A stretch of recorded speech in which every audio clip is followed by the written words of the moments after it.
The best and worst colors in the Digimon card game brought about a lot of interesting discussion and some concepts for my viewers.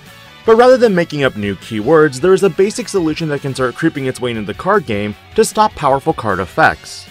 And the answer is Floodgates. Floodgates were first introduced in BT3, or Special Booster 1.5 for the English audience. The earliest Floodgates did one thing, and that was to prevent your opponent from gaining memory except by tamer effects.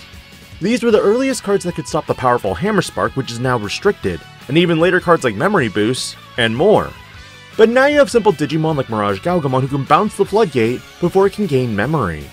The narrative of today's video is to briefly go over Floodgates that currently exist in the Digimon card game, along with which colors are still missing them, and what are some concepts to consider. After the release of Memory Floodgates in BT3, these members have been slowly appearing with each future set. The earliest colors getting this Floodgate being green, black, and purple, before blue received its first variant in BT16 Double Diamond. You might also find it interesting I say first variant because black received its second version of the card in BT18 with Zenimon, while red would receive its first ever version of the Floodgate with Shamanmon. You know who doesn't have this Memory Floodgate? Yellow. 18 sets later, and still nothing. BT5 Battle of Omni would introduce the first round of Floodgates that prevent Digivolution cost reduction with Gaussmon, Sayakomon, and Cutemon. To this day, there have been no additional members added. BT8 A New Awakening would introduce the first members of stopping play cost reduction with Psychmon. The Justmon and Ragnar Lordmon starter decks would each introduce Solarmon and Chikurimon as the red and black members, but the only newest member would be Otamamon and EX7.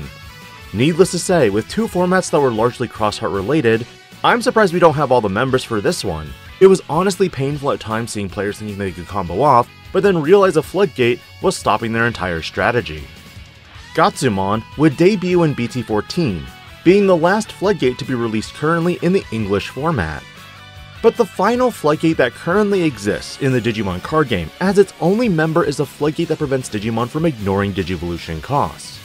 Kokuomon surprisingly is the only one, and with 18 sets and 7 side sets, I'm surprised there aren't more, considering you have a lot of Digimon that can ignore Digivolution requirements.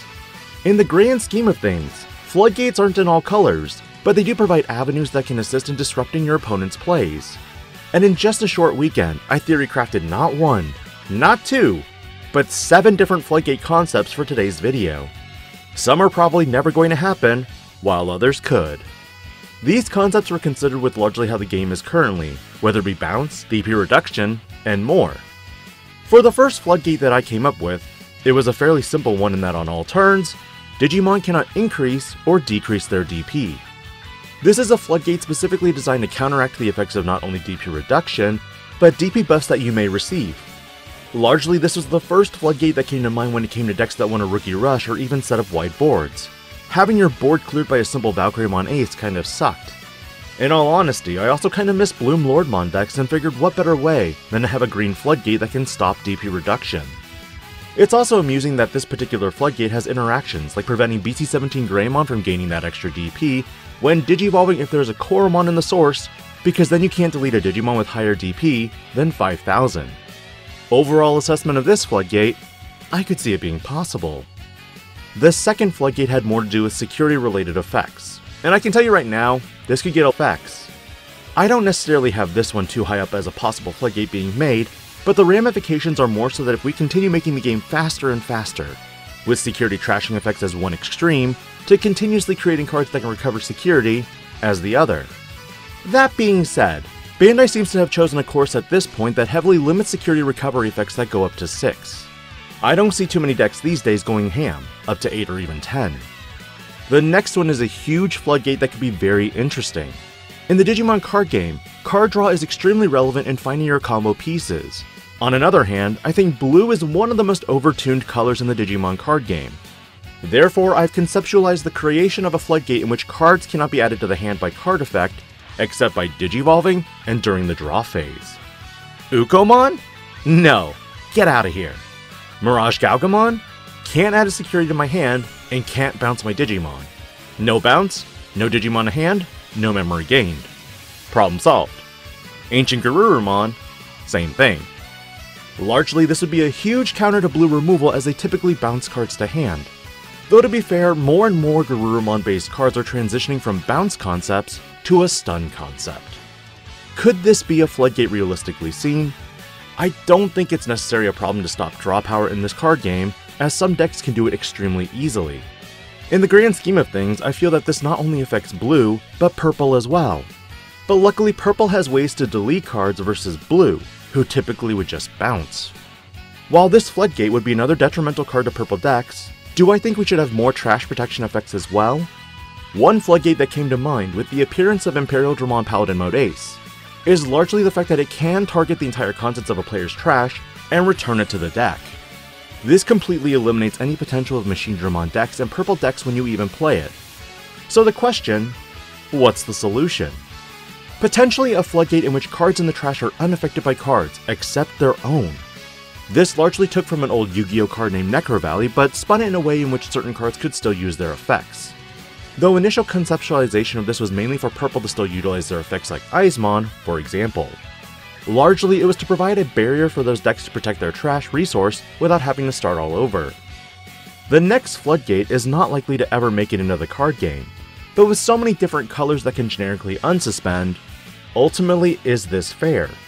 Take Imperial Dramon Paladin Mode Ace again as an example, in which when this Digimon attacks, it could return a Digimon with no sources to the bottom of the deck to unsuspend.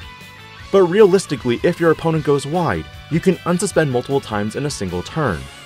So the question, should there be a floodgate that prevents players' Digimon from unsuspending on their turn, except during the unsuspend phase?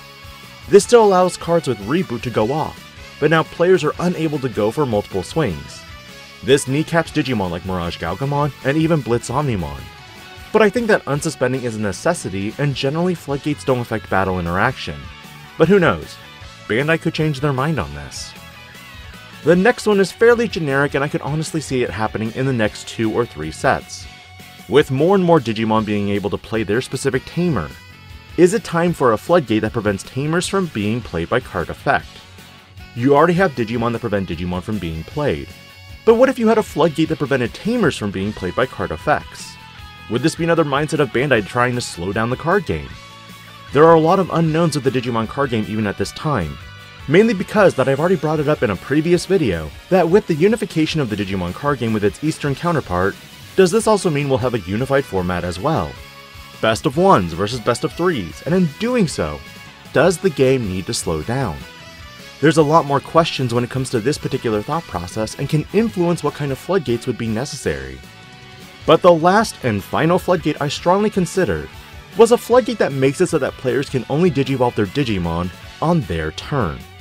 This would be the anti-Blast Digivolution floodgate because let's be real, how often is it telegraphed to you these days that your opponent is ready and has something to just mess your entire board up? Or what if you're in a matchup that has no counterplay to Blast Digivolution? Ultimately, the color discussion from last week made me think of keywords, but in the early onsets of exploring keywords rather than making new ones, floodgates seem to be the answer when it comes to a particular effect in the Digimon card game. What are your thoughts on these different floodgates, and which one was your favorite? Your least favorite? Ultimately, none of these are real, and unless some Bandai employee is screening my videos for future effects, like overclock for example, they may never be a real effect. This Digipanda? Logging out.